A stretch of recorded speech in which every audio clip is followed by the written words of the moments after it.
আল্লাহ রাব্বুল আলামিন আলাদাভাবে কত মর্যাদা দিয়েছেন। মক্কাতুল মুকাররমা, দামি একটি মক্কা, মদিনাতুল মুনাওয়ারা, সম্মানিত মদিনা। কেন এত দামি হয়েছে? ওই দুই জায়গায় কোরআনের সম্পর্ক বেশি হওয়ার কারণে, কোরআন ওই দুই জায়গায় নাজিল হওয়ার কারণে পৃথিবীর ভিতরে, তামাম দুনিয়ার ভিতরে যত ক্ষমতাশীল ব্যক্তি থাকুক না কেন, যত ধনাঢ্য ব্যক্তি থাকুক না কেন, যত পাওয়ারফুল ব্যক্তি থাকুক না কেন, মক্কা মদিনার গুরুত্ব প্রত্যেকটা মুমিনের ভিতরে সবথেকে দামি। সুতরাং আমি আপনি যদি সম্মান পেতে চাই, আমি আপনি যদি দুনিয়ার জমিনে সম্মানিত হতে চাই, কোরআন ছাড়া বিকল্প কোনো রাস্তা, সম্মানিত হওয়ার কোনো রাস্তা নেই। দুনিয়ার জমিনে দেখেন মানুষ যেমন দামি হতে চায়, তার ক্ষমতা থাকা যতদিন তার ক্ষমতা আছে মানুষ তাকে সম্মান করে, ক্ষমতা নাই মানুষ তাকে পায়ের নিচে নামায় না। দুনিয়ার জমিনের নীতি হলো এমন যে আপনার ক্ষমতা আছে, আপনার টাকা পয়সা আছে, আপনার বাহাদুরি আছে, মানুষ আপনাকে সম্মান করবে ওই পর্যন্ত যতদিন আপনার টাকা পয়সা ক্ষমতা আছে। আপনার টাকা পয়সা ক্ষমতা শেষ, মানুষ আপনাকে পায়ের নিচে নামায় আপনি এক সেকেন্ড বাদ নিরাপদ করবে। আল্লাহ এটাই বলছে, আমি আল্লাহ যাকে চাই সম্মানিত দান করি, যাকে চাই বেইজ্জতি করি।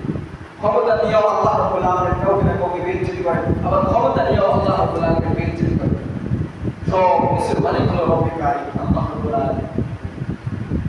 কিন্তু আমি আপনি যদি দুনিয়া এবং আখিরাত উভয় জগতে দামি হতে চাই, আমি আপনি যদি দুনিয়ার জন্য শ্রেষ্ঠ মানুষ হতে চাই, শ্রেষ্ঠ মানব হতে চাই, কোরআন ছাড়া বিকল্প কোনো রাস্তা শ্রেষ্ঠত্ব হওয়ার কোনো রাস্তা নেই। কারণ কোরআনের সাথে পৃথিবীর ভিতরে যার সম্পর্ক রাখছে, আল্লাহ রাব্বুল আলামিন দুনিয়ার জন্য এবং আখিরাতে তাকে সম্মানিত করেছেন।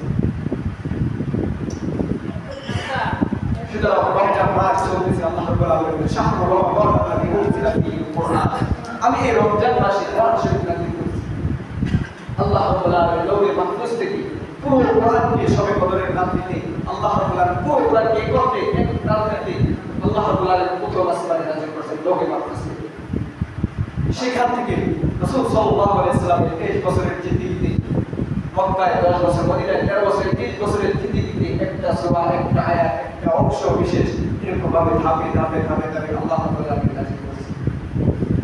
আমি বুঝাইতে চাইছি এটাই যে কোরআনের সাথে পৃথিবীর ভিতরে যার সম্পর্ক লাগছে সেই দামি হয়ে গেছে।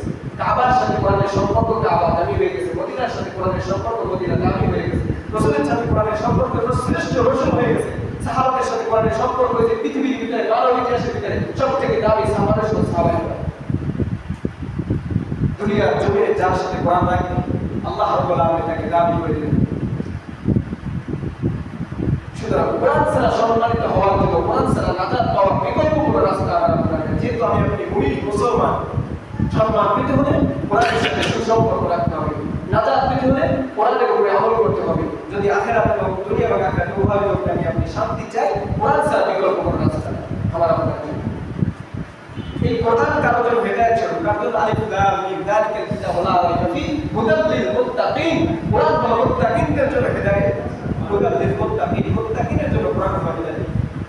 সুতরাং আজকে আমরা কোরআন থেকে একদম গাফিল, কোরআন থেকে সব থেকে উদাসীন, কোরআন থেকে আমরা সব থেকে দূরে সরে গেছি।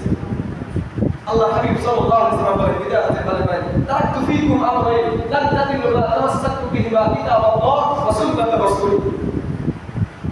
আল্লাহ হাবিব সাল্লাল্লাহু আলাইহি ওয়াসাল্লাম বিদাতে বলে গেছেন, আমি তোমাদের কাছে দুইটা জিনিস রেখে যাব, তারাকতু ফীকুম আমরাইন, আমি দুইটা জিনিস তোমাদের কাছে রেখে দেব, মান তাদিল্লু মা তামাসসাকতু বিহিমা কিতাবাল্লাহ, একটা হলো আল্লাহর কিতাব, ওয়া সুন্নাত রাসূল, দ্বিতীয় হলো আমার সুন্নাহ। এই দুইটা জিনিসের রশি যদি তোমরা কিয়ামত পর্যন্ত থাকবে ধরে ধরো, তোমরা কখনো পথভ্রষ্ট হবে না, তোমরা কখনো